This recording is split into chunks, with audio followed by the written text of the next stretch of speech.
चल काय, दिस is day 36 of 365 days. तर मी आता आलो सध्या माझ्या वावरात. आता आम्ही रोवना परा लावलो. आता झिल्ली काढण्यासाठी आलो, कारण की आता पाणी वगैरे येणार आहे, मग आमच्या रोवना सुरू होईल. त्यासाठी आता परा आला, मोठा झाला, तर आता पॉलिथिन आम्ही काढत आहोत.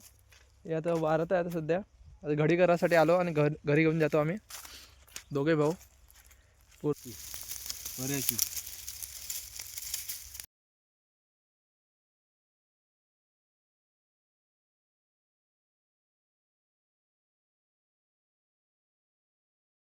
बोलतो. सो गाईस, आता आमची आली पॉलिथिन जमा करून, आणि पॉलिथिनचा यूज कशासाठी होतो तो माझा भाऊ सांगणार आहे. गौरव सांग. हेलो गाइस, मैं बताता हूँ अभी मराठी. हां, पॉलिथिनचा यूज कशासाठी केला जाते. जसं आपला परावर झाका लागते, म्हणजे परत गरमी तयार झाल्या पाहिजे, त्याच्यानं अंकुरच निघला पाहिजे, धान्यातून बाहेर निघला पाहिजे, बीज निघल्या पाहिजे, त्याच्यासाठी तर झिल्लीचा यूज केला जाते. तर समजलं गाईस, ज्यांना पण नसेल माहीत ते माहिती करून घ्या. तर असं आहे शेतकरी भावांचं काम. तर आता आमची मोटर सुरू आहे. आता थोडासा ताण वगैरे लागले आम्हाला, पाणी वगैरे पितो आम्ही.